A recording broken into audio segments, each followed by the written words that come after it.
What kind of leader are you really? In this episode, we're going to explore the 7 manager archetypes. Here are the 2 questions this podcast answers.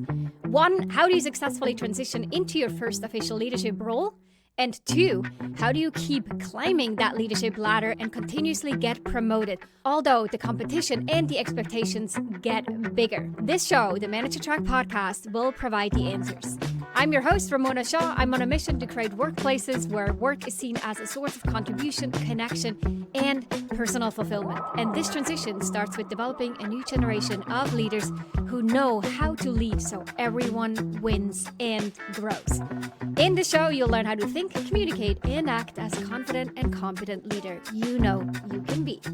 Welcome to the Manager Track podcast. I'm really happy that you're here with me today. I want to talk about something that I think will be pretty insightful for you. I've been thinking a lot lately about something that comes up in almost every coaching conversations that I have. And it's the idea that we have certain parts of leadership that just feel natural to us, while other aspects of leadership, of what we consider to be sort of leadership best practice, things that we should be doing, that we all learn and hear about, they feel like we're constantly swimming upstream. It just feels inauthentic, unnatural, and it's hard to do. For example, in our Leadership Accelerator, which is our 90-day manager readiness program, in other words, we ask our participants at the very beginning how they would describe their natural leadership style in 3 words. And I hear the same patterns over and over again. It's specific words that they describe themselves as. It's almost a bit like an archetype. And when they say that, I can already foresee what potential blind spots they may have based on their natural leadership style. Now, I'm really emphasizing the word natural because just because that's how they describe themselves or their natural leadership style doesn't mean that they can't develop the other areas. It just needs more intention and effort. And often that is the exact benefit that they get out of the program, is that their manager toolkit, all the different tools and approaches and different styles that they can use based on the situation and based on the person that they're leading, becomes stronger, becomes better, and again, more expansive. And that allows them to be more confident in difficult situations, but also so much more effective. Now, if you take this idea of understanding your natural leadership style a bit further, we then become aware of our natural strength, again, and potential blind spots or weaknesses, just areas that don't come as natural to us. So maybe you're absolutely brilliant at getting things checked off your list and driving results. But then when it comes to delegating, well, let's just say it's not your favorite thing. Letting go of control, letting things be okay at 70% of the quality that you would deliver, that may not feel good or be something that you're willing or able to tolerate. Or perhaps you're the person everyone comes to when they need a moral boost. But the moment conflict starts brewing, you find yourself looking for the nearest exit. So here's what I've discovered after working with hundreds of managers. We all have these default settings, these instinctive ways we approach leadership. Some of these instincts are our superpowers. And others, they're sort of the quiet saboteurs holding us back from the next level. Now, today I want to share something that's been incredibly eye-opening for me and for my clients. And it's what I call the 7 manager archetypes. This framework has transformed how I think about leadership development. And I think it might do the same for you. So by the end of our time together, you'll not only understand these archetypes, but you'll probably have a pretty good idea which one describes you. And stick around because I'll share a quick quiz you can take afterward to confirm your type and get personalized insights about your leadership journey. So before we get into the specific archetypes, let's talk about why this matters in the first place. What exactly is an archetype when we're talking about leadership? It's not about putting you in a personality box or slapping a label on you that you can't escape.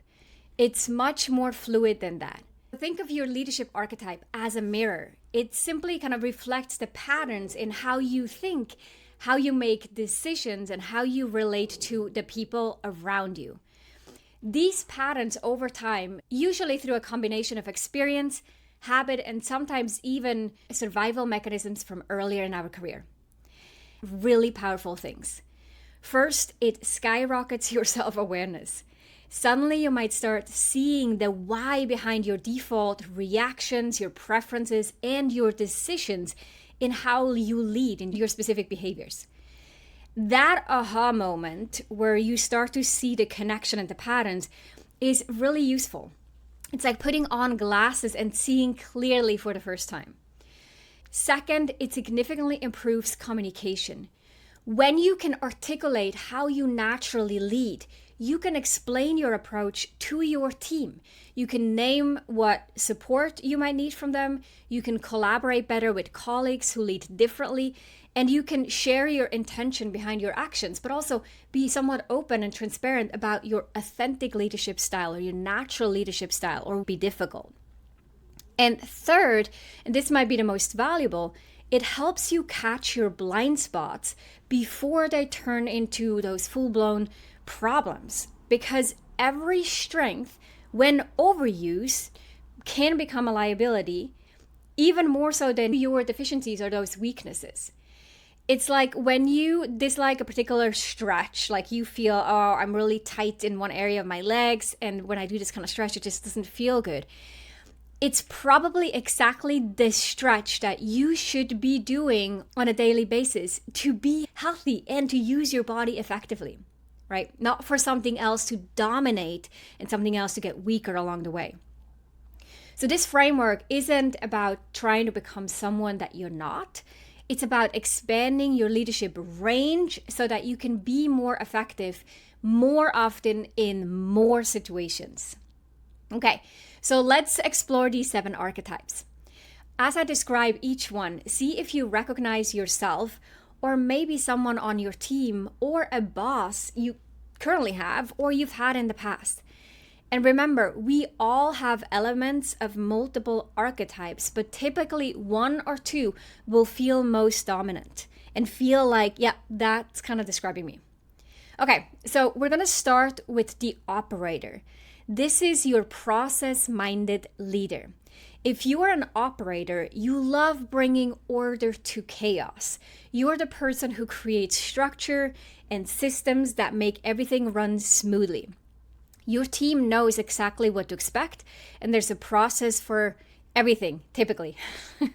You're reliable, you're consistent, and you're methodical. The gift you often bring is clarity and predictability. And not much, if anything, falls through the cracks on your watch, and a lot of people really appreciate that. It's likely one of the reasons why you're getting promoted. But there's the shadow side. So operators can sometimes become rigid. They might get so focused on following a process that they forget the process exists to serve people, not the other way around. So they may struggle when situations demand flexibility or quick pivots, when a strategy suddenly changes, when stuff falls apart. So if you're an operator, your growth move is to remember that systems serve people, not the other way around. To ask yourself, is this process still serving us? Where might we need more flexibility? Next up, the second archetype is the go-getter, our driven doer. Go-getters are high energy, goal-oriented momentum builders. So if this is you, you probably have an impressive track record of getting things done. I would assume you set ambitious targets, and then you roll up your sleeves and you make them happen. So you lead by example, you bring incredible energy to everything that you do, and you pride yourself for that. So your gift is moving projects forward and creating momentum where there wasn't any. Now, the risk or the challenge for go-getters is that they can burn themselves out by taking on too much. So they may unintentionally leave people behind because they're moving so fast. It could be that they struggle with delegating because, let's be honest, sometimes it just feels faster to do it yourself, right? We've probably been there. So if you're a go-getter, your growth move is to shift from doing to developing others to actually scale yourself and to become a leader and not just an executor. So ask yourself, am I the bottleneck here? Who could I develop by letting them take this on, even if it slows us down temporarily? Now, moving on to the third archetype. This is the connector, a relationship-driven leader. Connectors build trust, psychological safety, and strong bonds across the team. This comes super natural to them. If this is you, you're probably highly attuned to the group's emotional climate. You notice when something is off or someone seems off, and team members will give you feedback and let you know that they feel seen and heard when they work with you. You're kind of the glue in many cases that holds people together. So the gift of a connector is to create environments where people feel that they can bring their whole selves to work, but they fully feel appreciated. Now, the shadow side is this. Connectors may avoid necessary conflict or tension because they want everyone to get along. They might also take on others' emotional burdens, and that can lead to emotional overload or compassion fatigue. Now, to quickly go back to the conflict, we don't want unneeded conflict, but there is tension and opposition and sometimes conflict that's necessary in order to surface something. The problem with connectors is that they sometimes prioritize harmony over productive tension. If you're a connector, your growth move is to remember that directness is actually care. So being direct is kind. Sometimes the kindest thing you can do is to have that difficult conversation. Ask yourself, what conversation am I avoiding that needs to happen? And then fourth, we have the improviser, our agile energizer. Improvisers are creative, flexible, and they thrive in uncertainty. If this sounds like you probably bring a spark of energy and possibility to your team. Quick on your feet, you pivot when needed, and you find creative solutions to problems. You're often the person who says, what if we tried? And you open up new possibilities. So your gift is creativity and adaptability in a world that's constantly changing, and that gets you pretty far. Now, the tricky part is that improvisers may lack the structure or follow through. They might generate lots of ideas, but struggle to implement them consistently. And sometimes they can create whiplash for their team because they create too many changes. It can feel a bit overwhelming to the team. So if you're an improviser, your growth move is to use structure to support, not to stifle creativity. So ask yourself, where do we need more consistency to make our creativity sustainable? Or where might the team be confused around direction or alignment because of the numerous changes going on or ideas that you presented, even if it's just an idea that you have, that may be interpreted by others as a directive. Number 5 is the thinker, our strategic analyzer. Thinkers are thoughtful, they're calm, they're often big picture focused. So if this is your style, you probably excel at seeing patterns and connections other people miss.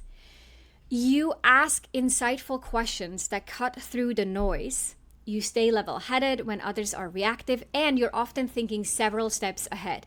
You might notice yourself in meetings, hearing other people talk, and you're already way ahead, or you can clearly see what they're missing or how they're rambling. You're crystal clear in seeing those things and very analytical in your approach.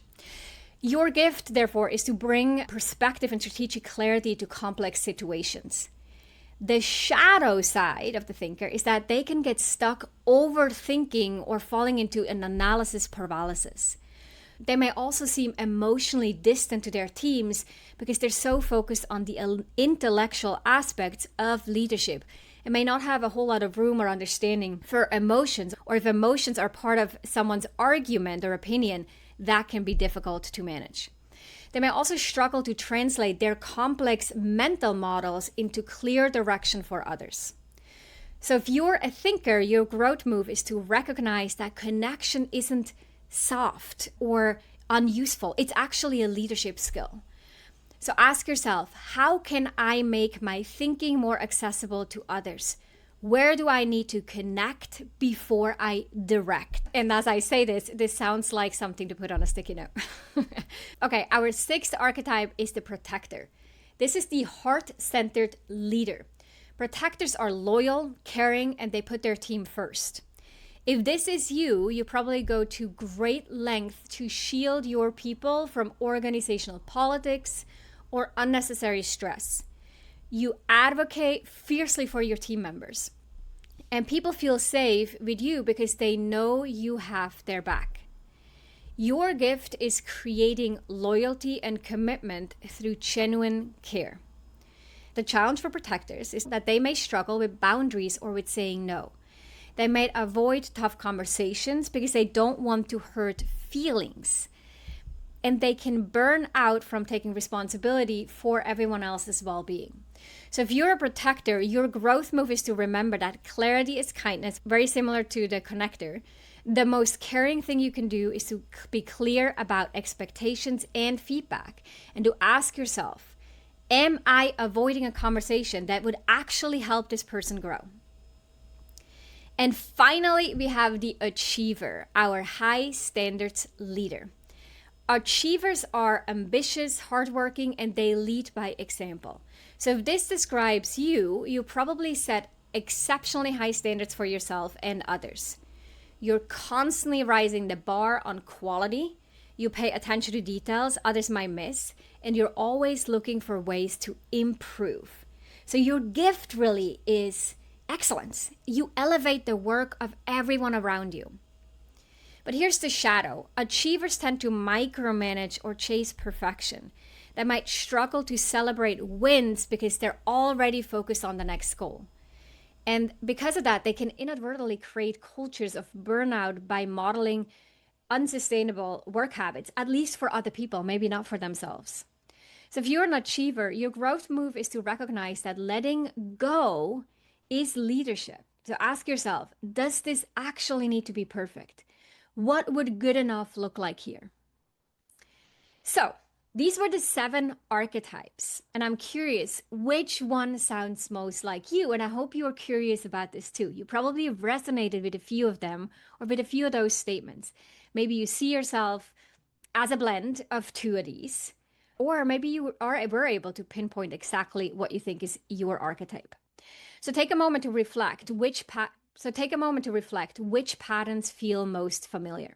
The good news is I'm not going to leave you alone with this. I'll get to that here in a moment. But if you're wondering where these archetypes actually come from and why we fall into these patterns in the first place, most of us develop our leadership style based on what worked early in our careers and based on our personality types. So these natural strengths that we have based on our personality help us succeed, get promoted, and build trust. And we get rewarded for these behaviors. So naturally, we double down on them. Like our brain is recognizing this thing got you to a good outcome. So do that again. And it's like reinforcing the behavior over and over again until they become pretty solid leadership patterns. Now, here's the interesting thing about leadership. It's that what got you here won't get you there. So the very strength that propelled you into a management role might actually not be what you need to excel as a leader. And this is where our new manager training, the Leadership Accelerator, does so much work and benefit to the new managers that go through it. It's because they recognize that those patterns that made them successful, like being the go-getter or being the connector or being the protector or being the achiever, those are all the things that got them promoted. And these patterns were sort of like success strategies that they built up. But now in a management role, you have to fully diversify. It's not that you have to let those go. It's that you acknowledge these as strength, but now you might have to like tune them down or hold them back a little bit in certain situations. And you have to diversify your skill set so that you're able to adjust to different situations and to different people. Now, in addition to that, when we're under stress or we feel we're in high pressure situation, which often is the case when we're in a new job or we have now suddenly a leadership responsibility and we know all eyes are on us, we actually tend to lean even harder into our default patterns, even when the situation calls for something completely different. It's almost like we can't see it.